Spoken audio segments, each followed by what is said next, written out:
thanks to the organizers for inviting me to give this keynote presentation. This is obviously a very important event, and I'm sure it will be highly impactful down the road. Let me start with a question to the audience. How do you imagine a more inclusive future with AI? And obviously what I'm going to share with you is more based on what my current organization, UNESCO, has been doing to try to answer this important question for now and for the future. So first of all, let's start with a statement about the major gaps that exist in a number of regions around the world, including Africa, as far as the development and use of AI and ML applications. So in line with its mandate, UNESCO embarked on a number of initiatives, which obviously have some priorities, such as how can we meet the Sustainable Development Goal objectives of the United Nations. And this is just a small reminder of these objectives. Obviously, we want to offer quality education. We want, of course, to care for the environment, to manage the climate change. So a number of these which are by now widely known, and our work very much focuses on the Sustainable Development Goals number 4, 5, 8, 13, 16, and 17. At UNESCO, we have a number of sectors that try to contribute to answering these questions. I am in charge of the communication and information sector, so you can see here other sectors as well, such as education, culture, natural sciences, social and human sciences. So we try to have a cross-sectoral, multidisciplinary approach to address issues and challenges related to AI. I also co-chair a task force here with 60 colleagues coming from these sectors.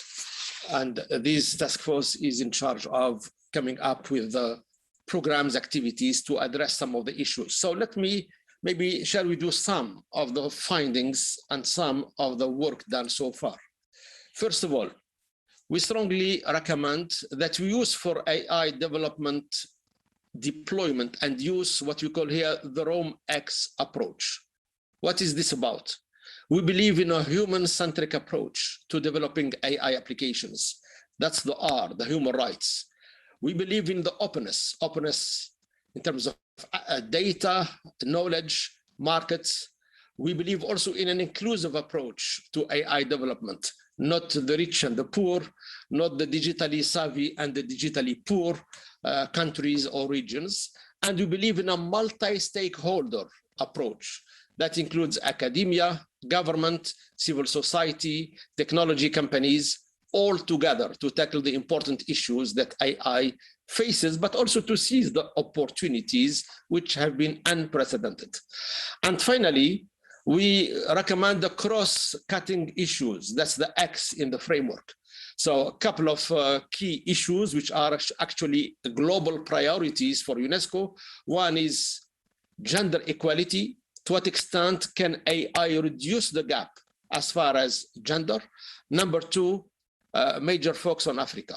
Africa, obviously, is said by many, is the next center of gravity of the world in terms of economic development, in terms of population growth and the like. And of course, we cannot just copy and paste. We cannot just take what has been developed in Asia, Europe, and the Americas and say, here it is for you in Africa. Africa has specific needs and issues that should be addressed in AI as well.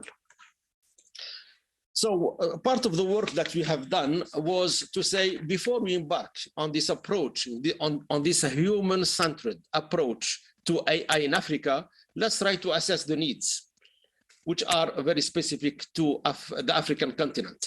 So we designed a survey very much based on previous work and keeping in mind both the African Union priorities, but also the UN SDG goals, which I mentioned before. And we did run this survey. 48 member states of UNESCO responded. What is interesting, 32 member states are in Africa. So we have a good African representation to this survey, which very much to assess the needs and also the challenges of Africa when it comes to AI. Let me show you one key finding here, and I hope that you can read my slide. So first of all, we realize there is a major gap in the development capacity for AI. Here it could be development capacity from HR point of view, from a technology point of view, from a financing point of view. So it's a capacity development gap. That's number one. Number two, we see a major need to provide advice for policy making, for strategy formulation. What are the best practices? What are the case studies that happened in the rest of the world, whether failure or success, that Africa can learn from? Thirdly, building partnerships. And the partnerships span private, public sector, the PPP concept, but even further afield, civil society, NGOs, academia, and the like.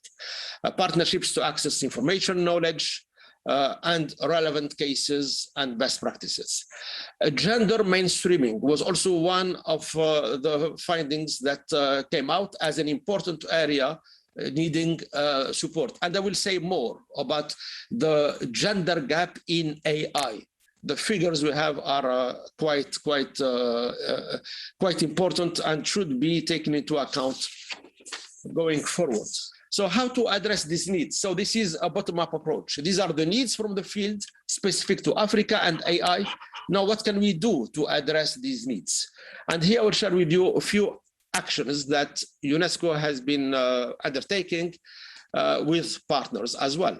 So one of them, I mentioned the capacity development. I mentioned the AI policy and program advice. So here, one of the ways is how can we leverage AI and innovation community networks to inform, to guide, to inspire strategy formulation and policy setting when it comes to AI. AI, as we know, is a relatively new application area in Africa. And of course, we should not, whether it's in Africa or in specific countries, we should not try to reinvent the wheel. We should build on the state of the art, and we should learn from others' experiences. So this is one approach that we have undertaken with partners here, I4Policy partner, and the findings will be presented this coming December in the 2021 Internet Governance Forum of how can we provide policy advice and capacity building on AI in the African continent. Another approach is the youth. We know that Africa is maybe one of the continents, if not the continent, with the youngest population worldwide. And of course, we need to prepare the next generations to identify and seize the opportunities offered by AI and ML. So we have been developing MOOCs, but as well as online courses, very much to create or increase awareness of the youth. And when I say the youth, I'm talking about young people aged 16 to 24 years of age. And we think that is very important to break down for them the complex concepts of AI through activities built around our daily technology interactions. And we know very much that this age group are the digital natives, and they do interact so often and so extensively per day with technology. So we wanted to use that daily way of life and habits and build around that an online course, very much focusing on AI. Another initiative is AI and the rule of law. To what extent can AI prepare judicial operators who will be challenged in the future with specific cases which are very much at the intersection of technology like AI, but also human rights, also fairness, also equity, governance issues. So this course is very much on that: AI ethics, AI governance, AI and human rights. And the target audience for this type of training are very much those who do operate in the judicial context. This is a course that we are launching this coming November to help build capacities about AI and legal systems, the practice of law, and the compliance with regulation. We believe this is very important to create really a better state of law with leveraging AI capabilities. Now, I mentioned gender earlier. Of course, gender is very important. And so there are some data that are really surprising. Let me here mention some statistics coming from the World Economic Forum at Davos. One study recently revealed that only 22% of AI professionals globally are women. That's almost 1 in 5. Number 2, it revealed that fewer than 1% of job applications for AI positions came from women. So we see here again 2 major gender gaps when it comes to AI. And this is obviously beyond Africa. This is a global statistics from the WEF. So obviously the question is, what can we do about this?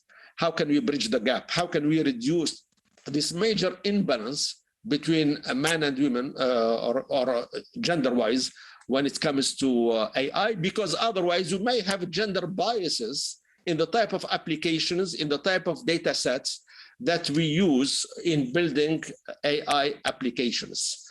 So this is an important factor that I wanted to raise. Next is when you talk about AI and when we talk about Africa, I mentioned earlier, this is ideally not a single stakeholder approach. We very much need a multi-stakeholder approach. We need to bridge the gap between the private, public sectors, academia, think tanks, technology companies, NGOs, and the like.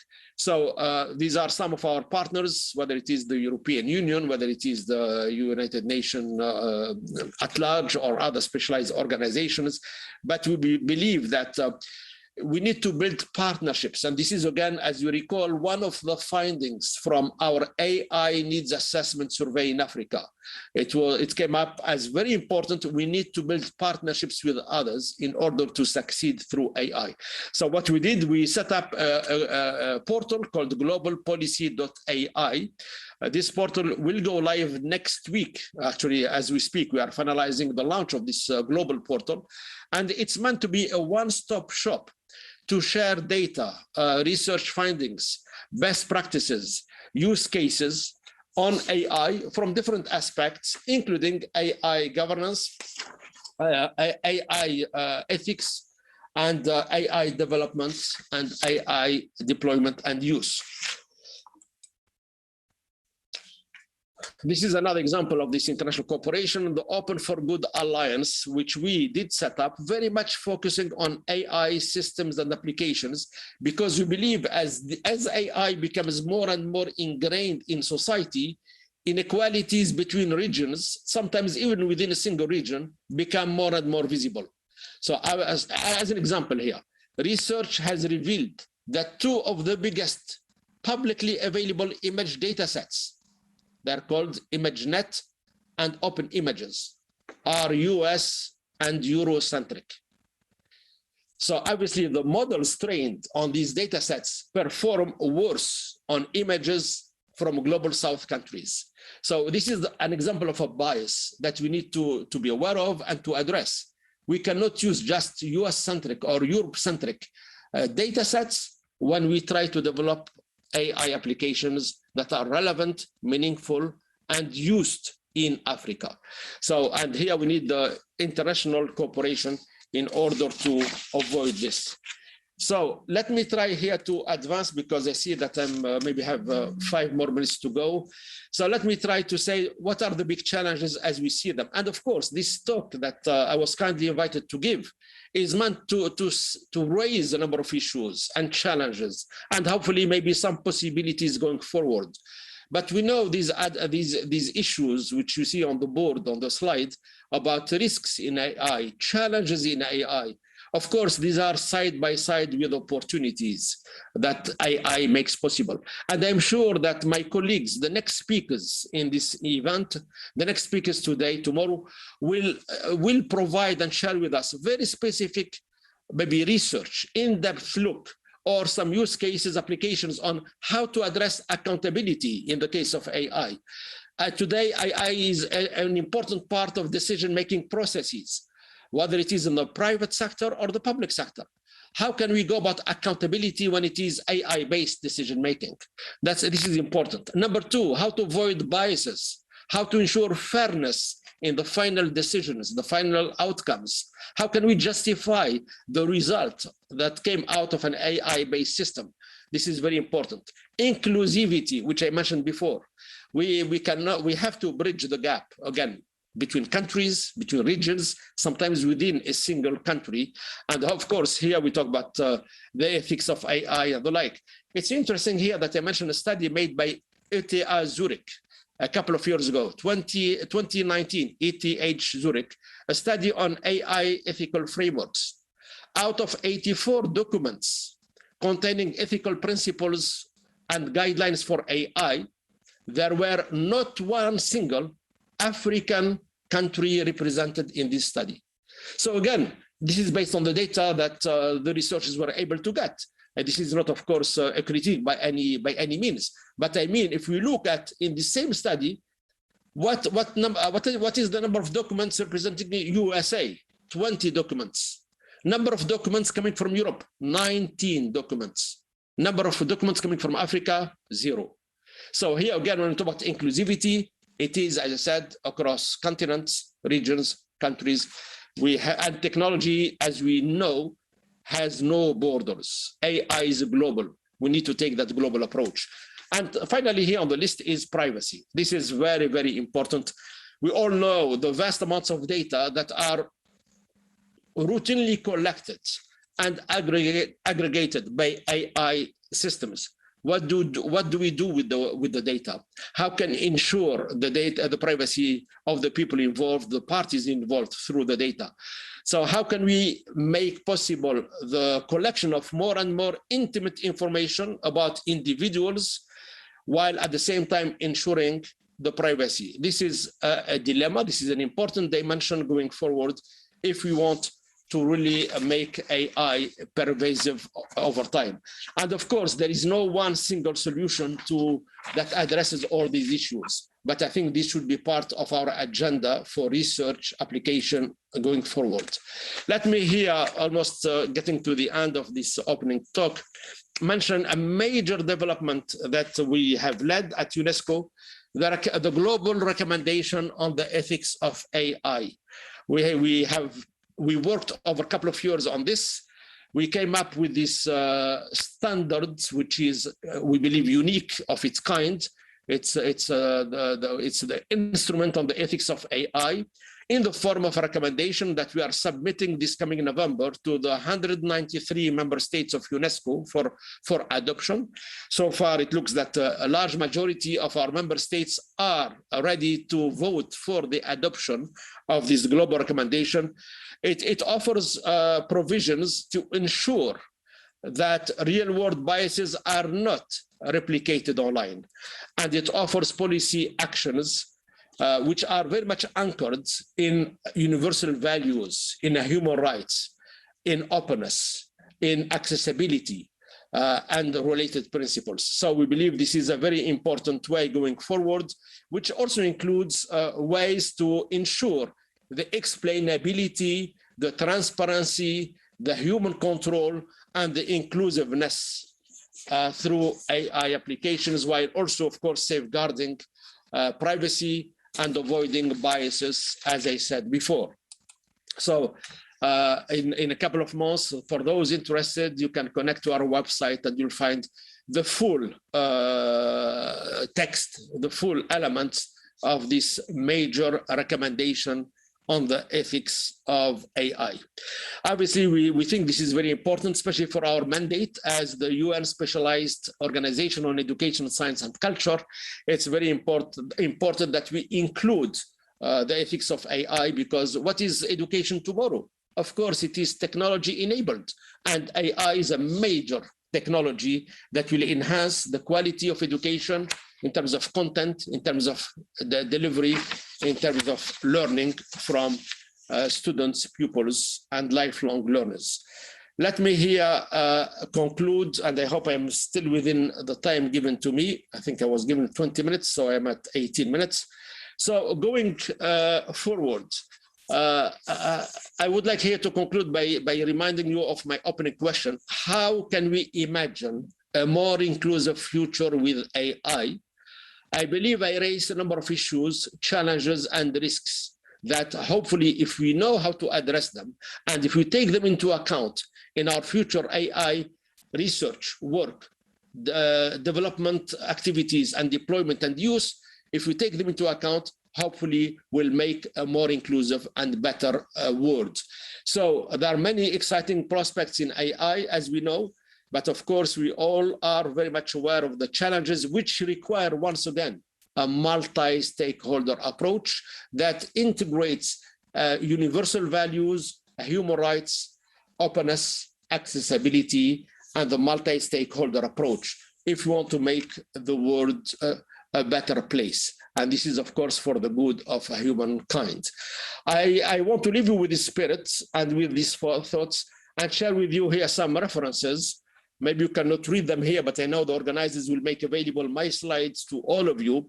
So here I selected about half a dozen of recent publications, or 4 recent publications, including the work on AI conducted at UNESCO, but also the Africa Needs Assessment Survey, which I mentioned, AI and the Rome Principle, human rights, open, accessible, multi-stakeholder approach, but also the recommendation on the ethics of AI. Thank you very much.